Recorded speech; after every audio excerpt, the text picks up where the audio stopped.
Olá, Stalkers, tudo bem com vocês? Sejam bem-vindos a esse caso criminal. O vídeo não tem intenção de desrespeitar as vítimas, seus familiares e amigos. É um vídeo em formato de documentário e todas as informações contidas nele são informações públicas que podem ser encontradas na internet por todos.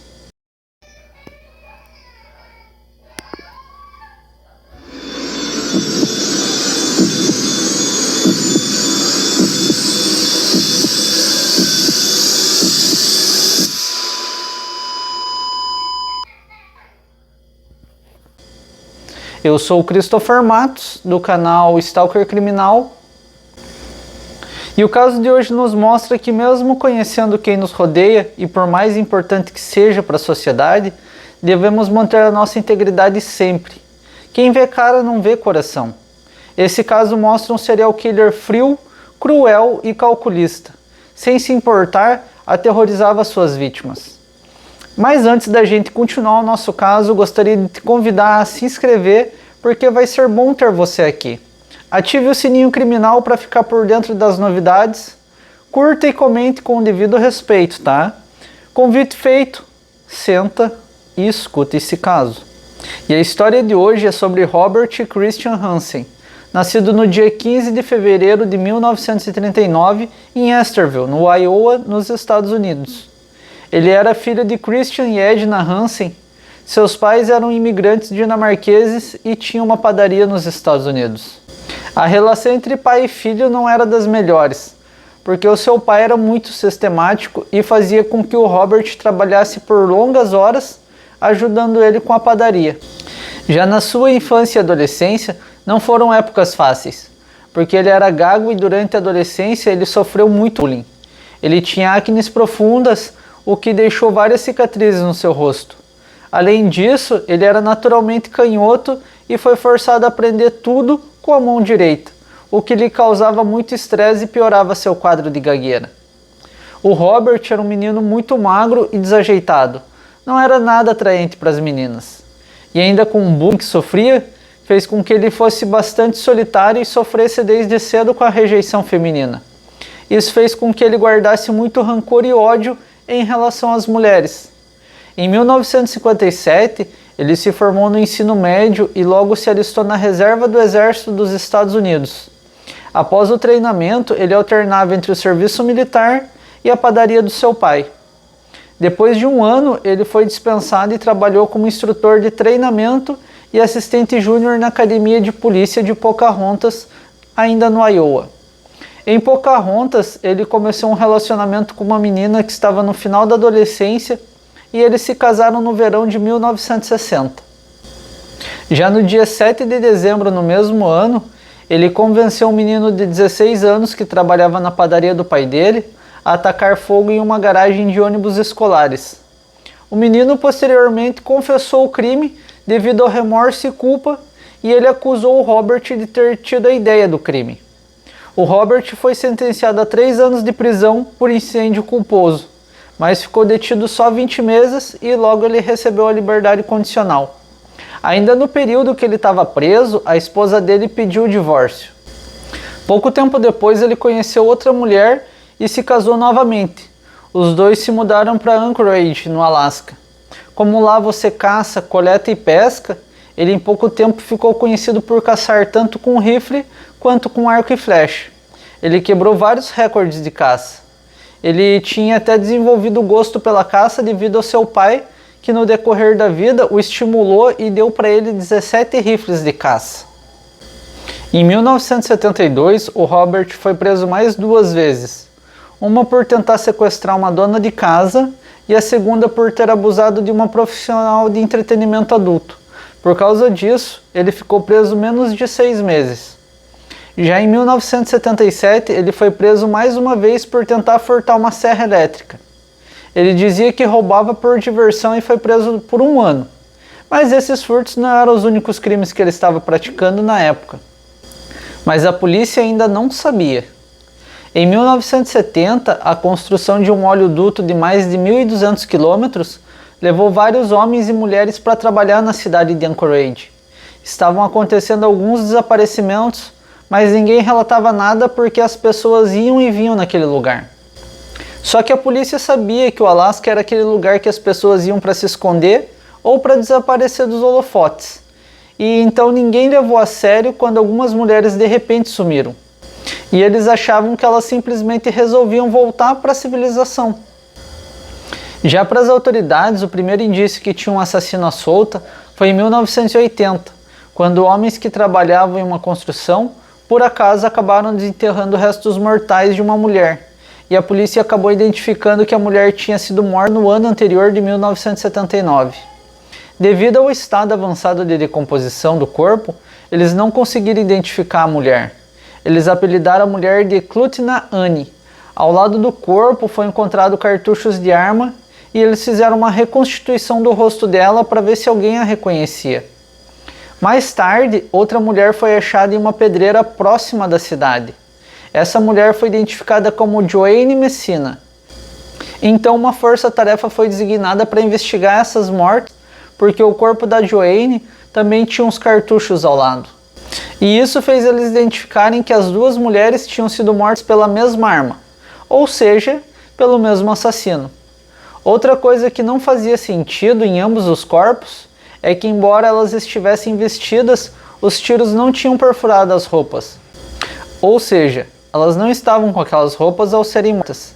Elas foram vestidas depois de perderem a vida.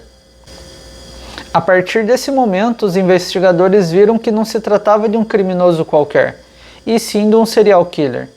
Devido a ter muitas mulheres desaparecendo e a maioria sendo profissionais de entretenimento adulto, os investigadores foram conversar com as moças para ver quais eram as coisas que elas se lembravam antes das suas amigas desaparecerem.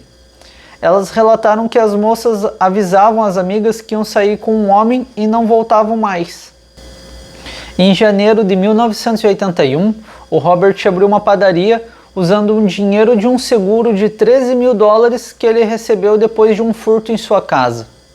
Ele alegou que seus troféus de caça tinham sido roubados, e por conta disso ele acabou recebendo o dinheiro do seguro.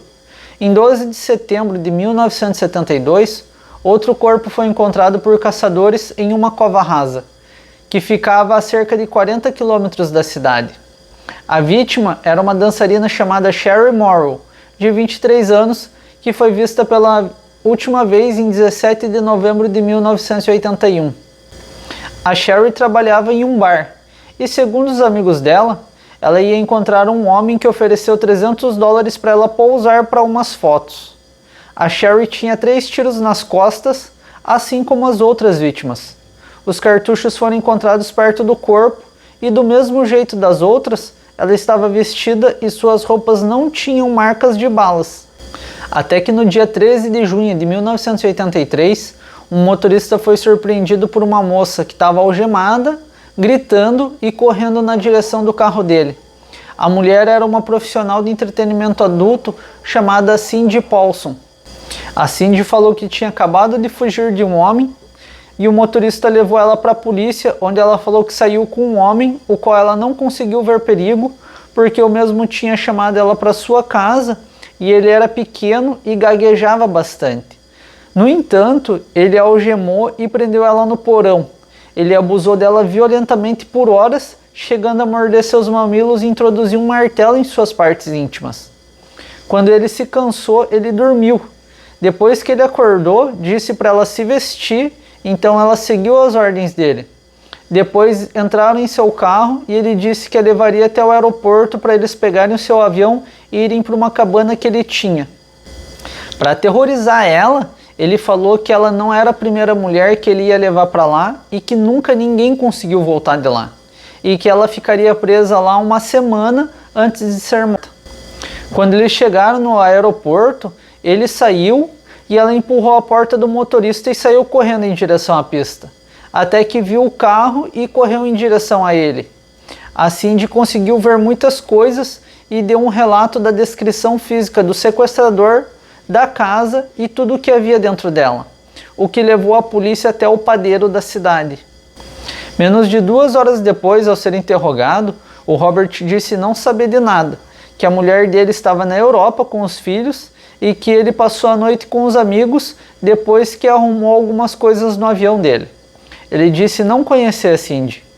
A polícia conversou com os dois amigos dele que confirmaram o álibi. A casa dele era exatamente como a Cindy tinha falado no relato dela, mas para os policiais isso só indicava que a Cindy tinha estado na casa em algum momento antes, mas que não tinha necessariamente acontecido o que ela falou. Os policiais também encontraram o arsenal de armas do Robert, mas isso também não era nada, porque ele era conhecido caçador na cidade. Bom, para resumir, ela só era uma profissional de entretenimento adulto com antecedentes criminais e ele era um cidadão de bem e conhecido ali na cidade, e que tinha um álibi que foi confirmado. Depois, eles pediram para Cindy fazer um teste de polígrafo, mas ela acabou se recusando a fazer. A Cindy ficou muito braba porque ninguém acreditou na história dela. Ela tinha feito o corpo de delito que constatou seus machucados e abusos. Ela estava algemada e sabia que ia perder a vida pelas mãos do Robert, e a polícia não fez nada para ajudar ela. E depois disso o caso foi encerrado. O sargento Glenn tinha um sentimento que a Cindy estava falando a verdade, embora fosse só ele que acreditasse. Então ele pediu ajuda ao FBI para investigar os corpos que eles já tinham encontrado. O agente do FBI enviado foi o John Douglas. Então ele começou a estudar o caso e as circunstâncias e acabou teorizando que talvez o assassino fosse um caçador muito experiente e que talvez tivesse baixa estima. Ele devia sofrer de rejeição e que ele deveria guardar alguma coisa das vítimas como lembrança ou troféu, assim como fazem os serial killers, né? 3 meses depois do sequestro da Cindy, foi encontrada uma outra vítima, uma moça de 17 anos chamada Paula Golding. Ela era uma dançarina que estava desaparecida e ela também foi achada em uma cova rasa e a morte dela foi igual a das outras vítimas. Um outro policial que também acreditou na história da Cindy, ao descobrir esse novo corpo, decidiu investigar o passado do Robert para ver se achava alguma coisa. Fuçando os antecedentes dele, ele descobriu que o Robert já tinha sido preso por tentativa de abuso e, além disso, ele percebeu que o Robert tinha uma cabana que ficava próximo do local onde foi achado os corpos. Dessa forma, o policial criou um relatório detalhando suas suspeitas com uma cópia da ficha criminal do Robert. Ele então enviou para o sargento Glenn da Polícia Estadual do Alasca, que era o responsável pela investigação das dançarinas que estavam sendo encontradas mortas. O sargento concordou que ele deveria ser considerado suspeito e ele resolveu reabrir o caso da Cindy. Então ele, com a instrução do John, foi conversar novamente com os homens que deram o álibi por Robert. Nessa segunda ida, os homens admitiram que mentiram, porque o sargento Glenn ameaçou de prisão de coautoria dos crimes. Os amigos falaram que mentiram para proteger o Robert, mas que eles não sabiam da gravidade real do que tinha acontecido. O Robert foi preso às 8 horas da manhã do dia 27 de outubro de 1983 e um mandato de busca foi emitido para vasculhar sua propriedade. E pela primeira vez, um mandato foi emitido baseado no perfil psicológico de uma pessoa. Vasculhando a casa, a polícia acabou encontrando as joias que pertenciam às vítimas, cartões de identificação, notícias de jornais sobre os assassinatos e um arsenal de armas, incluindo a peça mais importante e incriminatória, um rifle Ranger Mini 14 calibre .223. Quando submetida a teste da balística, foi confirmado que essa arma foi utilizada nos assassinatos das mulheres que eles já tinham encontrado.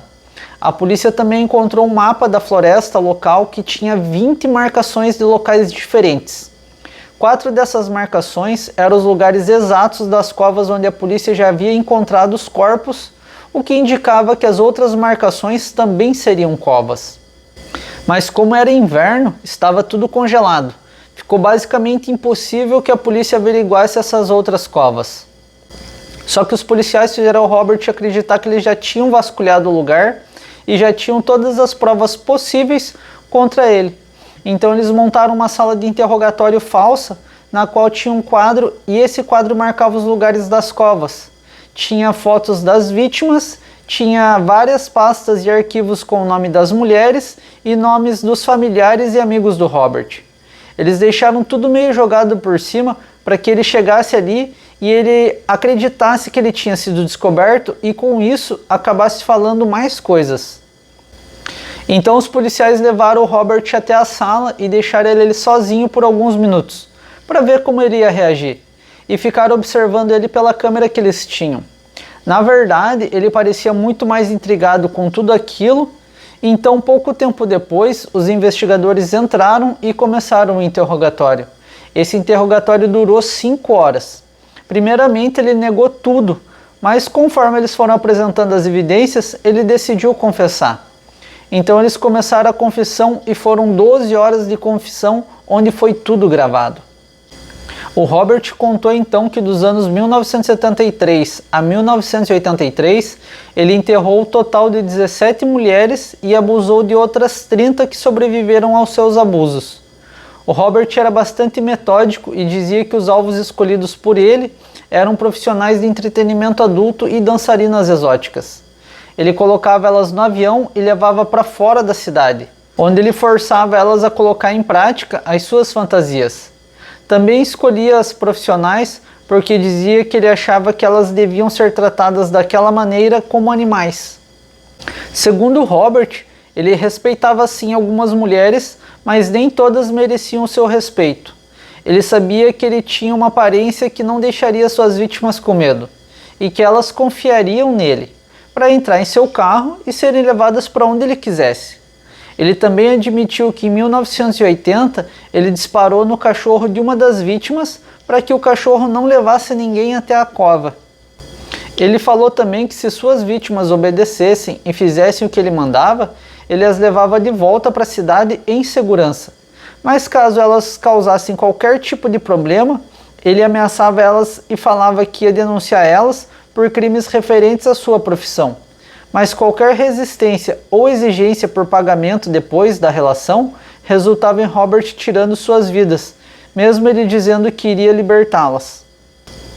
O Robert contou tudo friamente, tudo em detalhes, como ele fazia para atrair as vítimas, o que ele fazia com elas, e também contou que o que ele mais gostava era das caçadas que ele fazia, porque depois de abusar das mulheres, ele abria a porta da cabana e dizia para elas que elas podiam ir embora, que se elas conseguissem sair dali, elas estavam livres. E elas, acreditando nisso, saíam correndo sem roupa e descalças em um frio de 15 graus abaixo de zero. Ou ele pegava ou o frio matava. Ele contou para os policiais que ele dava um tempo para elas, para que elas achassem que elas estavam livres. E aí ele saía atrás com seu rifle e as perseguia como se fossem animais. Depois que ele abatia elas, ele as vestia e as enterrava em covas rasas. Ele era tão doente que na confissão dele, ele falou que às vezes ele deixava as mulheres acharem que já estavam livres devido a ter corrido por muito tempo e se escondido, até que ele aparecia e as surpreendia, e disse que adorava ver a cara de pavor delas e isso fazia com que elas voltassem a correr dele. Quando ele cansava daquele joguinho doentio, ele atirava em suas vítimas. O Robert foi acusado de roubo, sequestro, ameaça com arma de fogo, fraude de seguros, além de homicídio doloso. A fiança dele foi fixada em $500 mil. Não sei como ele ainda conseguiu uma fiança dessas, depois de tudo isso. No dia 18 de fevereiro de 1984, o Robert se declarou culpado de 4 acusações de homicídio doloso e as acusações foram retiradas dos demais casos conforme um acordo feito com a polícia para que ele não precisasse passar por todos os julgamentos. O Robert também pediu que não houvesse nenhuma publicidade em seu caso, porque ele não queria que a sua família fosse muito afetada. Ele também queria ser levado para uma prisão federal. No dia 27 de fevereiro de 1984, o Robert foi levado perante o juiz Ralph Moody. O juiz sentenciou o Robert, que não demonstrou nenhum remorso. A prisão perpétua ainda foi acrescida de mais 461 anos, sem possibilidade de liberdade condicional. Em menos de 3 horas de julgamento, o Robert foi condenado e sentenciado por seus anos de crime. Depois ele concordou em voar de helicóptero com a polícia para que ele mostrasse aonde estavam enterradas as outras vítimas. E assim a polícia descobriu mais 11 corpos, os quais 10 foram identificados. Tendo os documentos listados, aqui estão algumas vítimas do serial killer Robert. Em 1971, a Susan Ripper de 18 anos, foi sequestrada no dia 22 de novembro, mas sobreviveu. Em 19 de dezembro, Patricia Robert foi sequestrada e liberada. Em 22 de dezembro, sua vítima foi Célia Van Zaten, de 17 anos. Em 7 de julho de 1973, Megan Emmerich, de 17 anos, desapareceu. No dia 5 de julho de 1975, Mary Chu, de 23 anos, desapareceu. Em 1980, no dia 28 de julho, Roxane Eastland, de 24 anos, também desapareceu. No mês seguinte, Joanne Messina, de 24 anos, é encontrada sem vida. No dia 21 de julho, é encontrada Eclutina N. Essa foi a que não identificaram até hoje. Em setembro, Lisa Futrell, de 41 anos, desaparece e seu corpo é encontrado no dia 9 de maio de 1984. No dia 25 de abril de 1983, Paula Gold, de 17 anos, desaparece e só é encontrada no dia 2 de setembro. No dia 3 de junho, Cindy relata seu sequestro à polícia, o que dá entrada para resolver todo o crime e pegar o serial killer. Em abril de 1984, um garoto chamado Robin Falk, de 19 anos, é encontrado. No dia 25 de abril de 1984, Dylan, de 22 anos, também é encontrado. No dia 26, são encontrados Teresa Watson, de 22 anos, e Angela Federn, de 24. No dia 29 de abril, Tammy Pederson, de 19 anos, é encontrada. Malai Larsen, de 28 anos, também é encontrada e também é identificada como uma vítima dele. Como teve outras mulheres que não foram identificadas até hoje, ao todo acredita ser no mínimo 30 mulheres as vítimas do Robert. No início, quando todos os casos veio à tona, a esposa do Robert e os 2 filhos continuaram morando na cidade. Mas devido à perseguição que as crianças sofriam na escola e as coisas que a comunidade falava para a mulher, ela acabou se mudando no dia 21 de fevereiro de 2003. Mais de 20 anos após ser encontrado o corpo de uma das vítimas do Robert, aquela que tinha o nome Eclutina, ela ainda não foi identificada, mesmo a polícia tendo divulgado as joias que tinham sido encontradas perto dela e as roupas. Ninguém até hoje falou quem seria essa mulher. O Robert, após ter sido transferido para várias penitenciárias, acabou falecendo no dia 21 de agosto de 2014, no Hospital Regional do Alasca, aos 75 anos de idade. A causa da morte não foi informada. Esse caso ficou conhecido como The Butcher Baker, ou o açougueiro da padaria, pelo fato dele ter uma padaria e dele ter criado esse jogo horrível de caça. O caso do Robert foi inspiração para o filme The Frozen Grand, em 2006, e chegou a aparecer no seriado Criminal Minds. Bom, e esse foi o caso de hoje. Espero que vocês tenham gostado, e tá aí a prova de que esse mundo é mais louco do que a gente imagina. Não esqueça de se inscrever, ativar o sininho criminal das notificações, curta e comente. E até a próxima!